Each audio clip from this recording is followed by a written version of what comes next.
د پیښور په نشترحال کې د ایشین جیم لخوا د تنسازۍ زړه راښکونکې مقابلې ترسره شوې دي.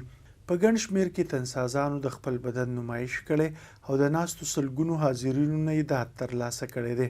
د تنسازۍ په دې مقابلو کې د لومړي پوزیشن اخیستونکي بلال وینا ده چې د دې مقابلو ګټلو لپاره یې زیات محنت کړی. خپل خوراک ته یې هم ځانګړی پام ګرځولی. د خصیت لپاره د دغه شان مقابلو را جوړول اهم ګرځولي دي.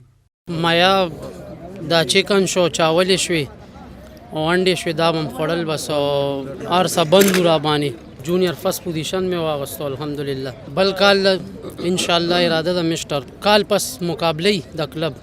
د تنسازۍ د دستوري مشر میلمه عبدالحمید وحدت نیوز سره په خبرو کې د تنسازۍ د دې مقابلو د اهمیت په اړه وویل چې دغه شان مقابلې په دې وجه مهمې دي چې د دې سره د ځوانانو رجحان د نشو، غلاګانو او نورو منفي هلو ځلو نه مثبتو سرګرمو ته راوړي.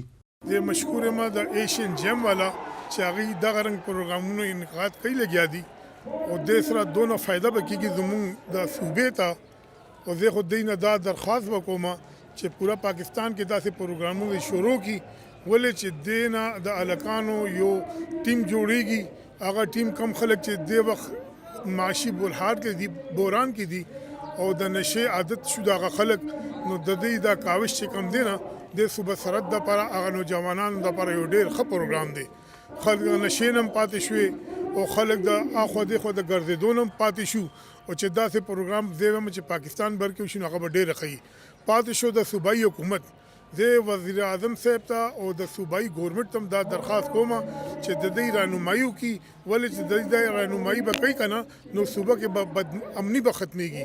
نوجوانان چې د وخت بېروزګاره دي هغې وجه دا دی چې څوک موبایل سنیچنګ کوي، څوک ګاډي سنیچنګ کوي، څوک مرډر کوي، څوک موبایل سنیچنګ کوي.